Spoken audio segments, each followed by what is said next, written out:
plus grave que vous ne l'imaginez. C'est un crime contre l'humanité, ce qui se passe à la faculté de médecine de Douala. Et je parie que ce n'est peut-être qu'à la faculté de médecine de Douala. Vous avez beaucoup de médecins là qui sont dehors aujourd'hui, qui sont sortis, qui ne sont pas des médecins. Ça se pose un problème. Est-ce que vous savez qu'à la faculté de médecine de Douala, je suis enseignant professeur à la faculté de médecine de Douala, est-ce que vous savez que le taux d'absentéisme des étudiants frise les 80%? C'est-à-dire que dans une promotion de 100 étudiants, quand vous avez 20 qui viennent à votre cours, vous êtes content. Et ça, c'est pour tous les cours, tous les enseignements, tous les enseignants. C'est comme ça là que ça se passe. Et à la fin de cette année d'études, l'étudiant reçoit quand même son diplôme. Vous vous demandez comment est-ce qu'il a fait. Oui, mais c'est vous qui les évaluez, professeur. Alors, c'est nous qui les évaluons, mais le problème c'est que ce n'est pas forcément l'enseignant qui décide. Et vous connaissez que moi, je n'ai pas ma langue dans la poche. Et dans le forum des enseignants, je le répète tout le temps. Déjà, les enseignants sont silencieux. Ils sont silencieux parce qu'ils ont peur. Ils ont peur de leur carrière. Ils ont peur de dire que oui, monsieur le doyen, ça, ce n'est pas normal. Mais peur de quoi? Vous avez des étudiants qui ne viennent pas à l'école, qui ne prennent pas des cours, à qui on va confier des vies demain et qui n'ont pas le niveau. Et vous dites que les enseignants ont peur de le dénoncer? Alors, je vous dis, je répète encore, les enseignants ont peur de dénoncer. Ils ont peur de dénoncer. Pas plus tard que hier, j'ai encore relancé ce débat dans le forum. Il n'y a qu'une seule personne qui a réagi. Tous les autres, c'est silence radieux. On est dans un pays qui va très mal. Hein?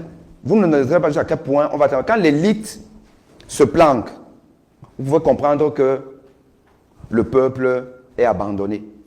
Quand l'élite se planque, le peuple est abandonné. Et donc, et ce n'est pas tout. Maintenant, l'étudiant va sortir. Après cette année, on appelait ça à l'époque l'école buissonnière. Donc les étudiants de la faculté de médecine de Douala font l'école buissonnière. Il faut que vous le sachiez. Les gens qui vous soignent là, beaucoup font l'école buissonnière. Et après, ils font leur thèse. Comment ça se passe dans la thèse? Il y a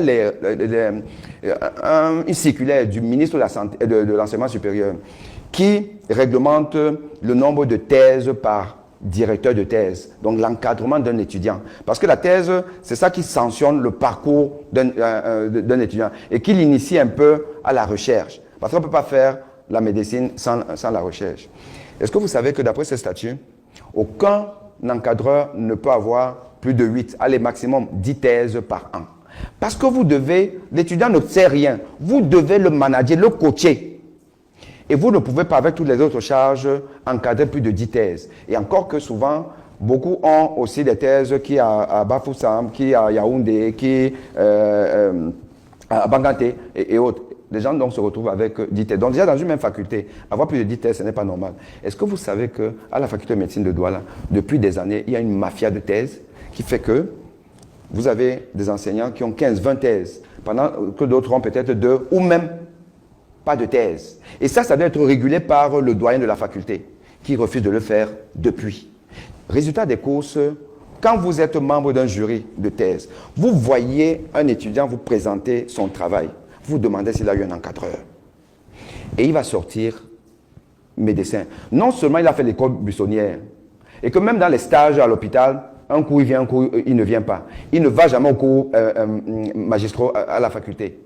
Donc il ne connaît pas grand-chose, mais il va sortir diplômé. Et c'est lui qui va vous soigner, qui va me soigner. Mais professeur Boni, ce que vous décrivez est extrêmement grave.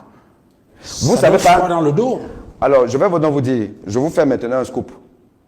Ma deuxième lettre, j'accuse au président de la République, c'est sur ce sujet-là. Parce que c'est plus grave que vous ne l'imaginez. C'est un crime contre l'humanité, ce qui se passe à la faculté de médecine de Douala. Et je parie que ce n'est peut-être qu'à la faculté de médecine de Douala. Vous avez beaucoup de médecins là qui sont dehors aujourd'hui, qui sont sortis, qui ne sont pas des médecins. Ils ne connaissent pas grand-chose parce qu'ils n'ont pas appris. Et la faculté de médecine de Douala valide ça.